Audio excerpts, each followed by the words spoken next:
Hi friends, ఈ వీడియోలో నేను మీకు గోల్కొండ కోట గురించి కొన్ని ఫ్యాక్ట్స్ చెప్పాలనుకుంటున్నాను. ఈ కోట 500 ఏళ్ల ఘన చరిత్ర కలిగిన నిర్మాణం. హిందూ ముస్లిం రాజుల పాలనలో వైభవంగా వెలిగిన ప్రదేశం. కాలం మారుతున్న చరిత్రను ఎప్పటికీ గుర్తు చేసే చారిత్రక సౌధం మన ఈ గోల్కొండ కోట. ఈ గోల్కొండ కోట తెలంగాణ రాష్ట్ర రాజధానికి 11 కిలోమీటర్ల దూరంలో ఉంది.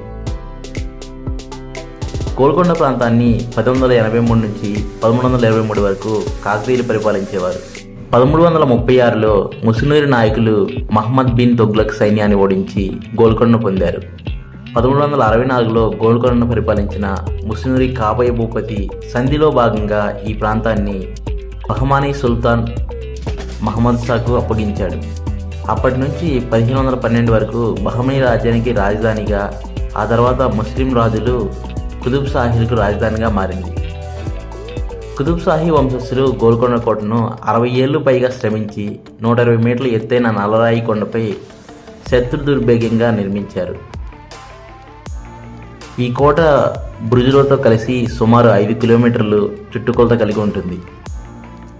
నవాబుల కాలంలో గోల్కొండ కోట వజ్రాల వ్యాపారానికి ఎంతో ప్రసిద్ధి చెందింది. ప్రపంచ ప్రసిద్ధమైన కోహినూరు, ఓర్లఫ్, హోప్, పిట్ వజ్రాలు ఈ రాజ్య పరిధిలోని పరిటాల, కొల్లూరు గనుల నుంచి వచ్చాయి. ఇక్కడి సంపద నిజాములను అత్యంత ధనవంతులుగా మార్చింది. 1687లో ఔరంగజేబు విజయంతో నవాబుల పాలన అంతమైంది. ఆ సమయంలోనే ఔరంగజేబు గోల్కొండ కోటను కొంతమేర నాశనం చేశాడు. ఈ కోట నిర్మాణం జరిగి దాదాపు 500 సంవత్సరాలు గడిచింది. ఇన్ని సంవత్సరాల్లో ఎన్ని విపత్తులు వచ్చినా, ఎన్ని రాజ్యాలు దండెత్తినా తట్టుకొని నిలబడి నవాబుల పాలనకు, చరిత్రకు సాక్ష్యంగా గోల్కొండ కోట నిలిచింది. కోట లోపల ఎన్నో విశేషమైన కట్టడాలు ఉంటాయి. శత్రువుల నుంచి రక్షించుకునేందుకు కోట నిర్మాణ సమయంలోనే 10 కిలోమీటర్ల పరిధిలో 87 అర్ధచంద్రాకార బురుజులను నిర్మించారు. ఇప్పటికీ కొన్ని బురుజులలో పిరంగులు కనిపిస్తాయి. గోల్కొండ కోట 8 ప్రధాన సింహద్వారాలు, 4 ఎత్తగలిగే వంతెనలు, అనేక రాజమందిరాలు, ఆలయాలు, మసీదులతో నేటికి ఎంతో వైభవంగా కనిపిస్తుంది. కోటలోకి ఎవరైనా అక్రమంగా ప్రవేశిస్తే పైన ఉన్న వారికి వెంటనే తెలిసే విధంగా ధ్వని శాస్త్రం ప్రకారం ఇక్కడ ఒక నిర్మాణం చేశారు. ఆ నిర్మాణం దగ్గర నిలబడి చప్పట్లు కొడితే కోట పైన కిలోమీటర్ దూరం వరకు ఆ శబ్దం స్పష్టంగా వినిపిస్తుంది. శత్రువుల నుంచి రక్షణగా నిర్మించిన ఈ కట్టడం ఇప్పుడు పర్యాటక ఆకర్షణగా మారింది. ఇక్కడ నిలబడి చప్పట్లు కొడుతూ పర్యాటకులు వింతానుభూతికి లోనవుతుంటారు. భద్రాచలంలో రామాలయం నిర్మించేందుకు గాను శ్రీరామదాసును తానీసా ప్రభు ఈ కోటలోనే బంధించారు. ఆ సమయంలో కారాగారంలో శ్రీరామదాసు చెక్కిన సీతారాముల విగ్రహాలు ఇప్పటికీ కనిపిస్తాయి. ప్రజలు ఆ విగ్రహ మూర్తులకు పూజలు కూడా నిర్వహిస్తున్నారు. గోల్కొండను సందర్శించిన పర్యాటకులు రామదాసు చెరసాలను చూడకుండా వెళ్ళరు.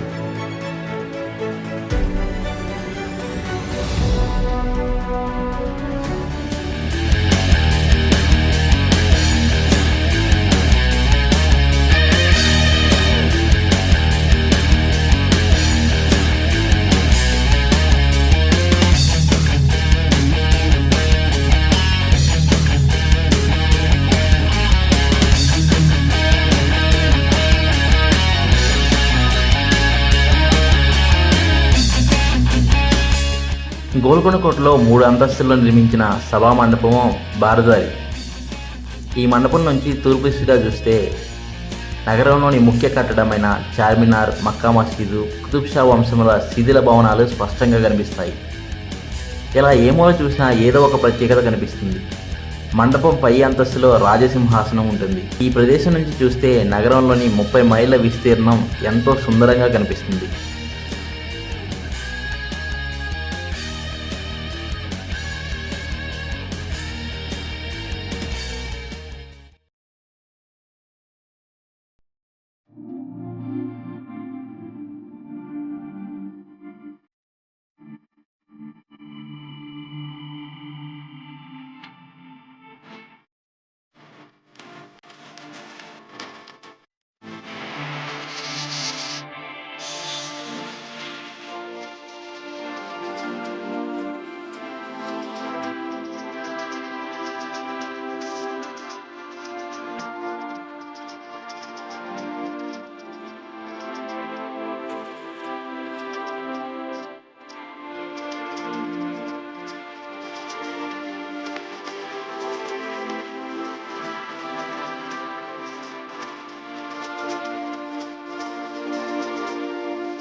ఈ కోటలో శవ స్నానాల గదులు కూడా ఉన్నాయి. ఈ కోటలోని బాలా హిసార్ గేట్ నుంచి లోపలికి వెళ్తుండగా ఈ స్నానాల గదులు మనకు కనిపిస్తాయి. ఈ గదిలో నీటిని చెరువు నుండి నింపేవారంట. ఇక్కడ వేడి నీళ్లు, చన్నీళ్లు వచ్చే విధంగా ఏర్పాటు చేశారు. రాజవంశస్థులు ఎవరైనా చనిపోయినప్పుడు ఇక్కడ వేడి నీటితో స్నానం చేయించేవారు. ఇలా అతి ముఖ్యమైన సందర్భాల్లో మాత్రమే ఈ స్నానాల గదిని ఉపయోగించేవారని చెబుతారు. ఈ కోటలో ఎల్లమ్మదేవి ఆలయం కూడా ఉంది. తానీస అక్కన్న మాదన్న కాలంలో గోల్కొండ కోటలో ఎల్లమ్మదేవి ఆలయాన్ని నిర్మించారు. ఇక్కడ ప్రతి ఏటా ఆషాఢ మాసంలో బోనాల జాతరలు జరుగుతాయి. ఈ జాతరను వీక్షించేందుకు జంట నగరాల నుంచి అశేష సంఖ్యలో జనాలు తరలి వస్తుంటారు. కాకతీయుల కాలంలో గోల్కొండ కొండపై ఓ గొర్రెల కాపరి అమ్మవారి విగ్రహాన్ని కనుగొనడంతో కాకతీయ రాజులు అప్పట్లో అక్కడ మట్టితో ఒక నిర్మాణం చేశారు. కాలాలు మారినా ఇప్పటికీ ఆ అమ్మవారి విగ్రహం ప్రజల పూజలు అందుకుంటూనే బోనాల జాతరలో మొదటిగా ఇక్కడి అమ్మవారికే బోనాలు సమర్పిస్తారు. అంతేకాకుండా కోటలో కాకతీయ రాజులచే నిర్మించబడిన కొన్ని ప్రాచీన దేవాలయాలు ఉన్నాయి. హిందూ దేవాలయాలతో పాటు అనేక మసీదులు కూడా ఇక్కడ కనిపిస్తాయి. దక్కన్లోనే అతిపెద్ద దుర్గం గోల్కొండ కోట. ఇంతటి వాస్తు వైభవం, విస్తీర్ణం, వైవిధ్యం కలిగిన కోట దక్షిణ భారతదేశంలోనే మరొకటి లేదని చెప్పాలి. ఎలాంటి సాంకేతిక పరిజ్ఞానం లేని ఆ రోజుల్లో నిర్మించిన ఇటువంటి కోటను మరలా పునర్నిర్మించడం అసాధ్యం. ఇటలీ పార్షియన్ రీతిలో అద్భుతంగా నిర్మించిన గోల్కొండ కోటను సందర్శించేందుకు ప్రతిరోజు వందలాది సంఖ్యలో ప్రజలు తరలి వస్తుంటారు. గోల్కొండ చరిత్ర తెలుసుకున్న తర్వాత మీకు కూడా ఈ ప్రదేశాన్ని ఒక్కసారైనా సందర్శించాలి అనిపిస్తుంది కదా ఫ్రెండ్స్. గోల్కొండ చేరుకోవడానికి దేశంలోని అన్ని ప్రదేశాల నుంచి చక్కని రవాణా సౌకర్యాలు ఉన్నాయి. హైదరాబాద్కు రైలు, రోడ్డు, విమాన మార్గాల ద్వారా చేరుకొని అక్కడి నుంచి ట్యాక్సీ లేదా బస్సు ద్వారా గోల్కొండకు 30 నిమిషాల్లో చేరుకోవచ్చు. ఓకే ఫ్రెండ్స్, ఇది వీడియో. ఈ వీడియో గేమ్ నచ్చినట్లయితే లైక్ చేసి, షేర్ చేసి, సబ్స్క్రైబ్ చేయండి. Okay friends, bye. Signing off మీ నరేన్.